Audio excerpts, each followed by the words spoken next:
India is a huge country and it has a lot of diabetic patients. And these diabetic patients are very prone to develop peripheral arterial diseases, either in the carotid, aorta, or the lower limbs. And now added to that, people who smoke and atherosclerosis are the leading causes for peripheral arterial disease. Now we are discussing about a patient who came to us with severe claudication and breast pain, and there is non-healing ulcer on the right foot and the left dorsal of the foot. We did a CT angiogram for the patient, and CT peripheral angiogram demonstrated there is an aorto bi-iliac occlusion. Now technically speaking, this aorto bi-iliac occlusion, whenever we see, so sometimes it's very difficult, whether it's an acute or chronic disease or a chronic disease, it's very difficult to get luminal iliac to the luminal aorta. So most of the time you get a subintimal passage of the wire which is going up, and you may not get into the true lumen. For that, a lot of devices has come to the market, and like the re-entry devices and all, but it's often challenging. So we are going to show you a case which is having aorto bi-iliac occlusion, and what is this technique that is called balloon in balloon angioplasty, which I have been doing. I have devised this technique basically at Visakhapatnam, India. This balloon in balloon angioplasty for chronic aorto bi-iliac occlusion. We are going to demonstrate that. The lesion here, aorta and the bi-iliac occlusion, and this is the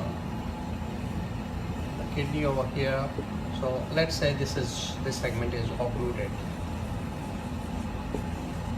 Now, so whenever we are trying to pass the wire from this to this, we often get subintimal, and we will go in the wall and we will go up. So we will never be able to come into the luminal segment. So what we are trying to do is, once you have crossed from one side into the aorta, we put a balloon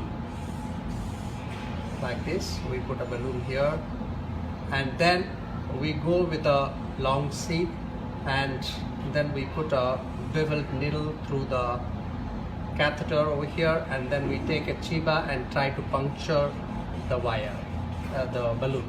And once we have punctured the balloon, we put a 14 wire which goes inside and makes a coil over here, and this is the wire. So once we have done that, we take a balloon through this 14 wire, and we get our balloon into here. So it is one balloon is there which you have punctured, and the second balloon goes inside the balloon, and now you do an angioplasty. So this is called balloon in balloon angioplasty, because there is a balloon here,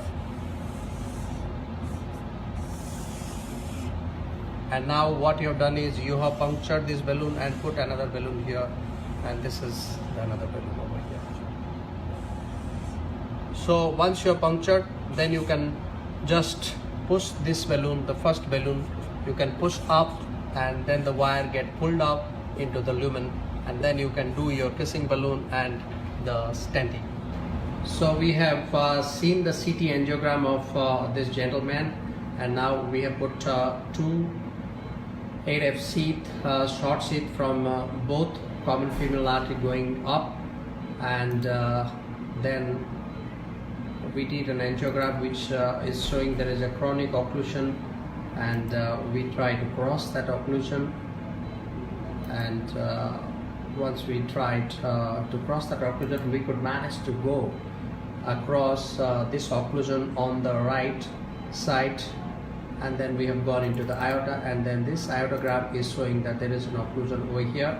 The infernal aorta is occluded, and there is no flow to either of the iliacs.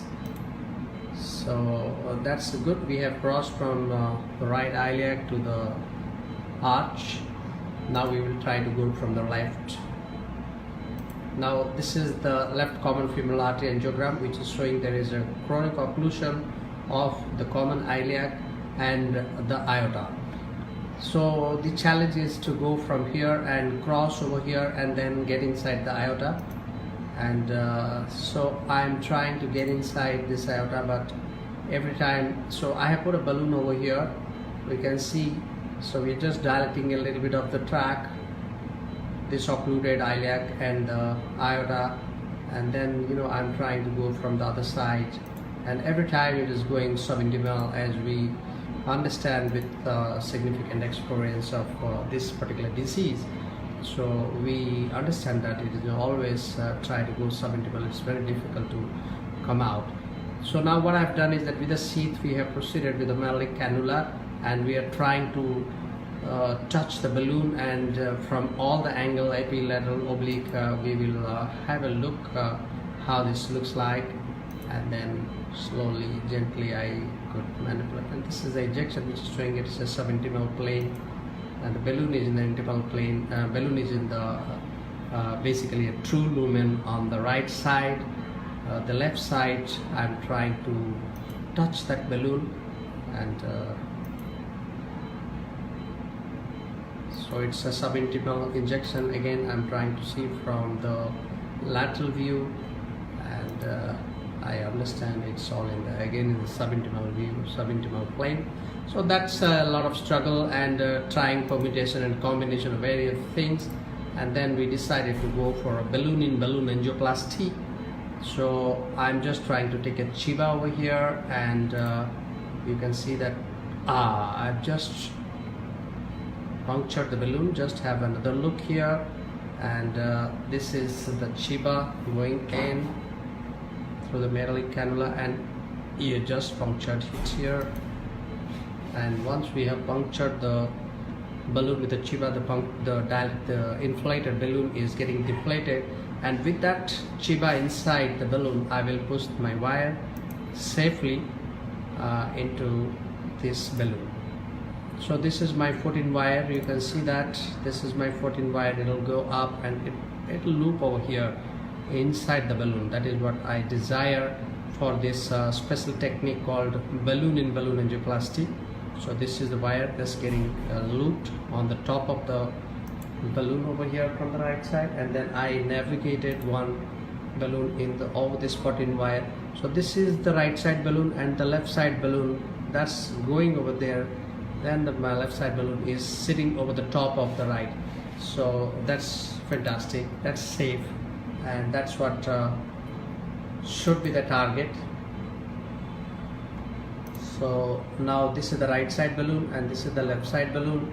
This is the wire inside the balloon, and then we just pull down and do a little bit of angioplasty, and then just to take it to the luminal plane, we just push it up, and once we push it up, we have both the balloon into the true lumen, and then it's you go across with your wire, and this is what it looks like. And once you have taken both the wires, you can do a piecing balloon angioplasty, and then of course you can put your stents, and once you have deployed your stents,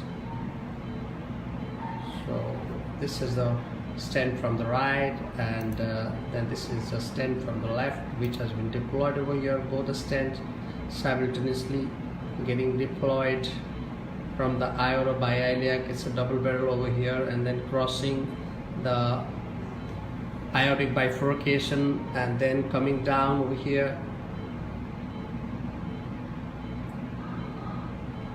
We can see the stents are getting opened slowly, gentle opening of the stents. Yeah, you can see the stents over here, and this stents also getting open. Now the left side stent is getting open. This is the right side stent getting open and nicely positioned over the same level, and then we get going, and you keep deploying all the way down, and